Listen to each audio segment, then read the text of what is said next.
Hello, I'm Karma Kitaj, and I'm your host for A Livelihood, New Adventures as We Age. And today I have a new guest for you named Joan Gancarski, and she is, well, we like to call her a daily adventurer.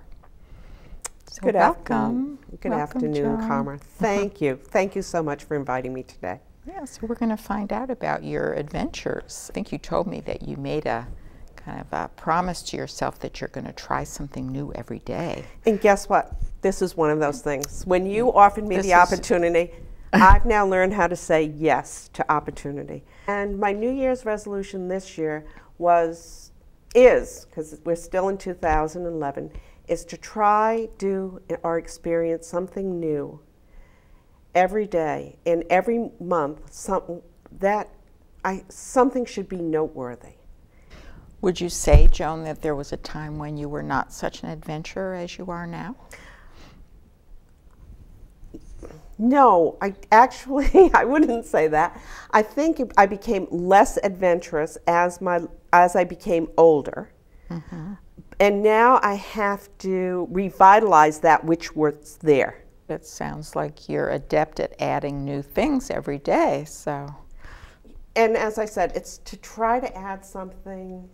It could be very simple. This past year, I took a glass blowing class and made 2 pieces of glass, one a lovely vase and another a paperweight. I love the idea of glass blowing, but it wasn't until my sister called and said, "Hey Joan, would you like to take a glass blowing class?" The answer was now yes. I can fit it in. When shall we do it? Right. I enjoy eating ceviche and I enjoy eating tofu, and I thought, why aren't I making these at home? So now I just realized it's not that difficult to make ceviche. And I didn't realize how easy it was. It was a matter of just doing it.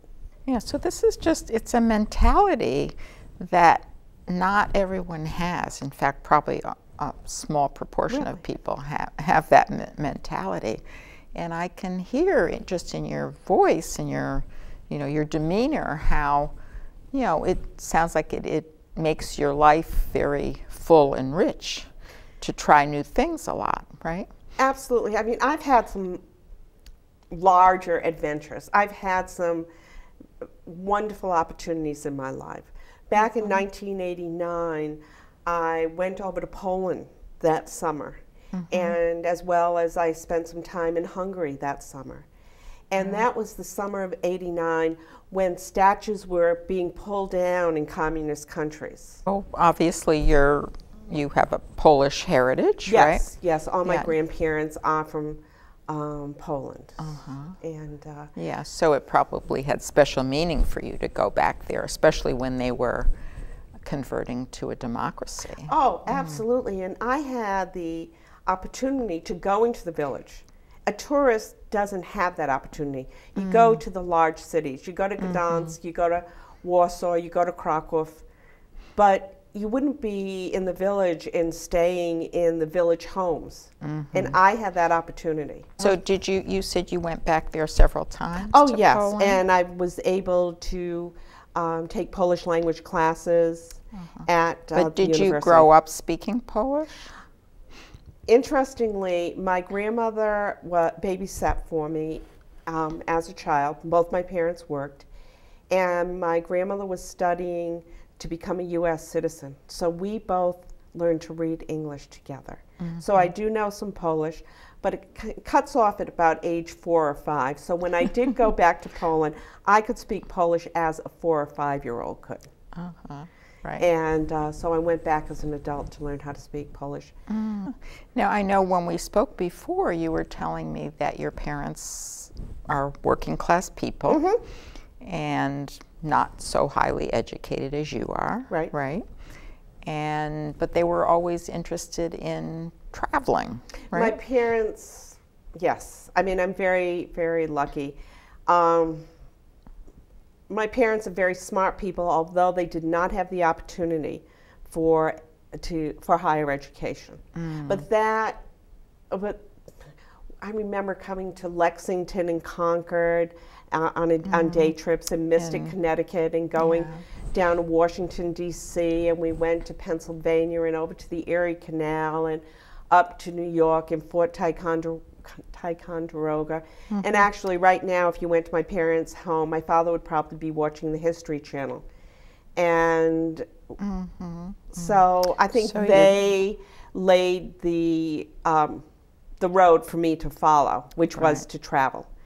So I guess you have that in your heritage, that you know, that your family really enjoyed, you know, just discovering new things and learning new things. Absolutely. And so you've continued that as you've gotten older. Yeah.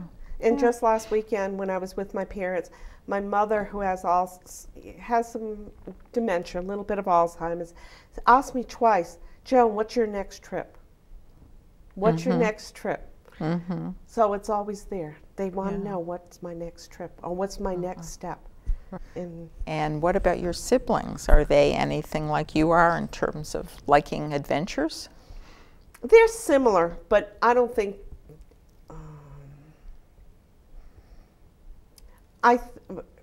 as compared to the general population, they probably do more.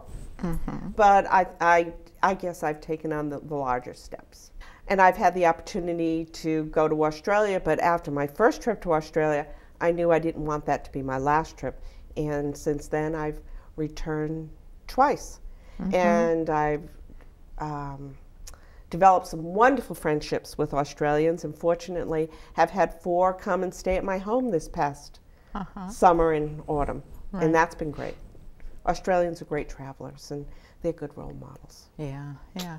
So I've just recently written a chapter for an ebook that's going to be published in probably December or January. And the chapter I wrote is on play and leisure. And you know, one of the things that I mention is that, of course, so many people like to travel, but often they are tourists. You know what I mean? Yes, I know. But I think the way you travel is different. You know, you don't necessarily like to be a tourist, you know, just a passive person looking at a strange environment. It sounds like you like to really engage and interact. So what do you think that you take from all your travels? What do I take from all my travels? It opens up my eyes. It opens my mind to the world is not black and white.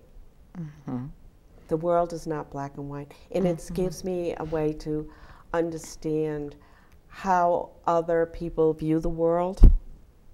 There's a lot. I wish we had more than one lifetime, because there's so much to know.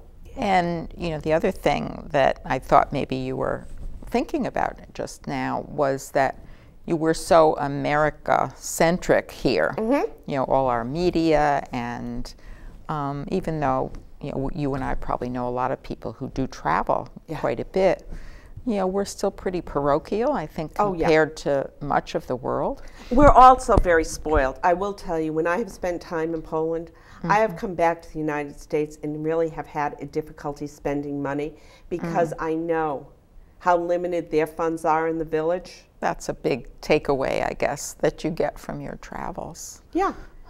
And then I've had the, as I said, the opportunity to be in Australia and England, English-speaking countries. We're all different, but yet so much we're the same. And we don't realize very often as Americans the opportunities we have here that people in other countries do not have. I think you know, that you're really a great role model for a lot of people. And you know, you don't have to be 20-something to keep on experimenting and taking some risks, and they don't have to be huge, scary risks, right? They don't have to be risks. Right. But it can, for some people, it can seem like a risk because they've never done it before. Right. You know, but once you start opening those small doors, it's easier to open the large door. Okay. Well, thank you so much for coming, Joan. Thank you very much. I appreciate it. It was great to get to know you better. Thank you, Carmen, for inviting me this evening.